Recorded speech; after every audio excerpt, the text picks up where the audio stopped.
Assalamualaikum warahmatullahi wabarakatuh. Halo teman-teman semua, jumpa lagi bersama saya Lucy Santika dan di video kali ini kita akan membahas tentang encrypting dan juga decrypting data using OpenSSL. Nah, di sini untuk background skenario,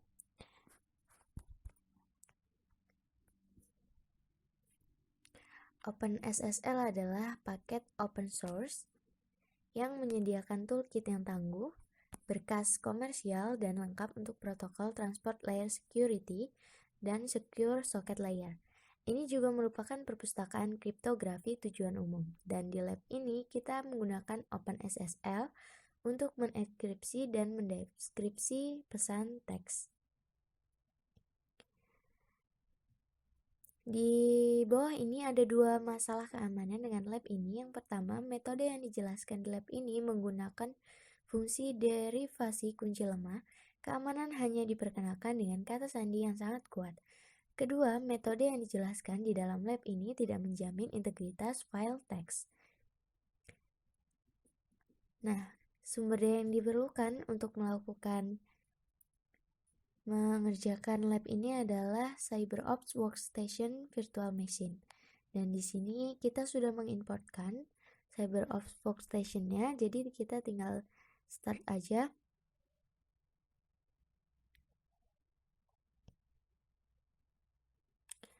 Oke, selagi menunggu di sini ada penjelasan untuk instruksinya. Di part yang pertama adalah melakukan encrypting message with OpenSSL. Jadi OpenSSL dapat digunakan sebagai alat yang berdiri sendiri untuk enkripsi. Meskipun banyak algoritma enkripsi dapat digunakan, dan lab ini hanya berfokus pada AES. Untuk menggunakan AES untuk mengenkripsi tag file langsung dari baris perintah menggunakan OpenSSL, maka kita menggunakan langkah-langkah berikut ini.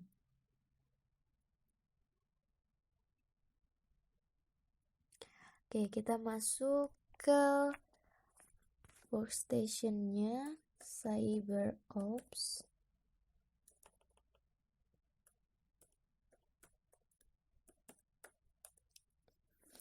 Oke, setelah login kita akan masuk ke jendela terminal yang ada pada desktop CyberOps ini.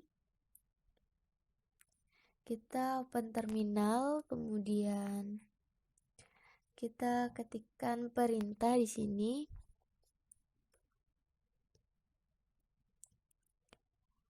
Perintahnya adalah cd /lab support files. Oke. Kita masuk ke sini.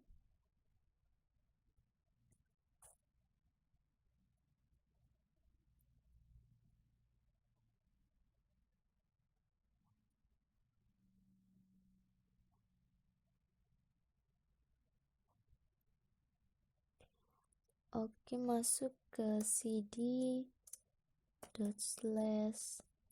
/lab support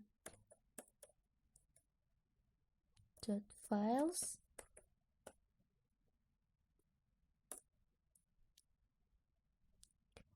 Oke, kemudian perintah di bawah ini digunakan untuk mencantumkan konten file text letter to grandma.txt yang dienkripsi di layar. Jadi kita gunakan perintahnya yaitu cat letter underscore to grandma.txt.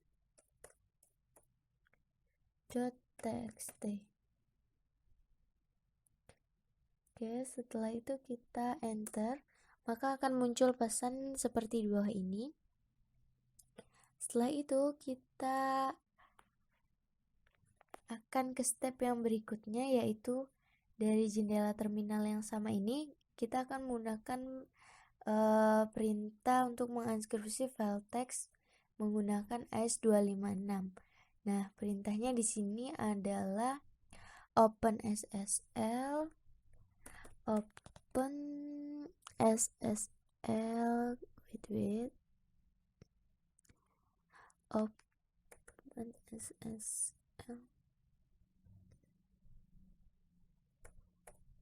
SSL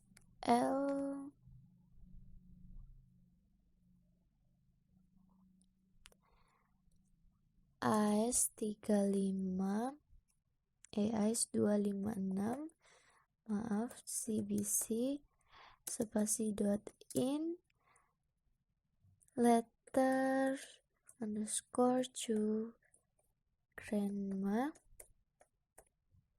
kemudian .txt min out message .ing, kemudian passwordnya adalah CyberOps. I'm sorry, the password is passwordnya CyberOps.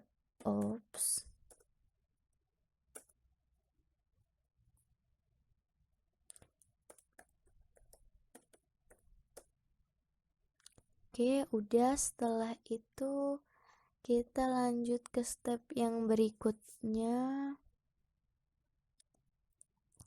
Ketika proses sudah selesai, gunakan perintah cat lagi, tetapi kali ini ditambah dengan opsi min A. Jadi opsi min A ini akan memberitahu OpenSSL untuk menyediakan pesan terenkripsi menggunakan metode penyandian berbeda dari base64 sebelum menyimpan hasil dalam sebuah file. Dengan catatan, base64 ini adalah kelompok skema pengkodean biner ke teks serupa yang digunakan untuk mempresentasikan data biner dalam format string ASCII. So, kita gunakan perintah lagi yang berikutnya.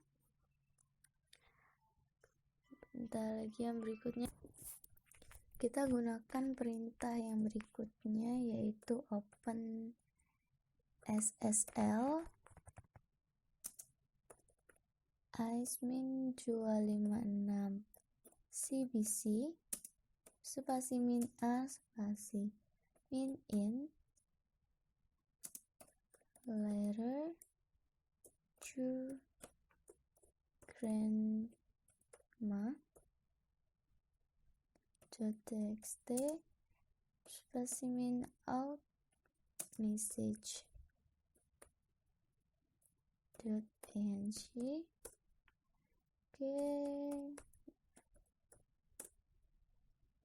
CyberOps. Nah, langkah yang berikutnya kita akan menggunakan perintah ini sekali lagi.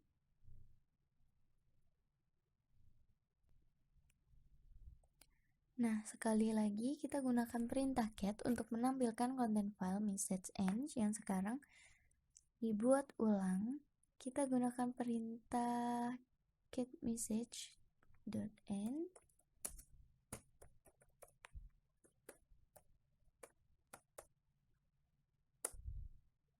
Oke, maka tampilannya akan menjadi seperti ini. Sulit sekali dibaca karena ini merupakan huruf yang acak bersama dengan abjad sehingga sulit dimengerti. Lalu untuk yang part kedua adalah decrypting message with OpenSSL.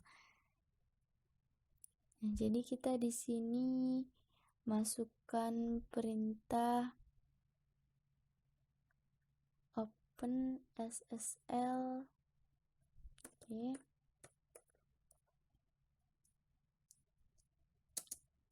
AES min 256 min CBC min A min J min in, lalu kemudian message .in eng spasi out decrypted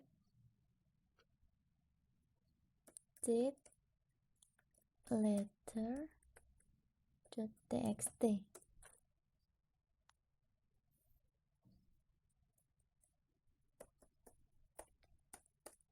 Oke, passwordnya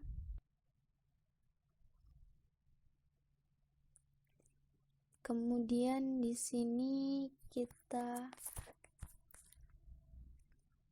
OpenSSL akan meminta kata sandi yang digunakan untuk mengenkripsi file. Masukkan kembali kata sandi yang sama. Kemudian ketika OpenSSL selesai mendeskripsi file message, itu akan menyimpan pesan yang dideskripsi dalam file teks yang disebut dengan descriptive letter.txt. Gunakan cat descriptive. Oke, kita cek pesannya. Cat descriptive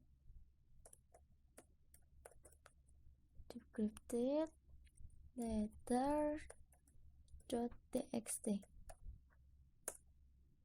Oke, maka tampilannya dia akan menjadi seperti ini, banyak tanda tanya. Jadi HTTPS dengan SSL ini juga bisa sangat aman sehingga data kita bisa terlindungi dengan sangat baik.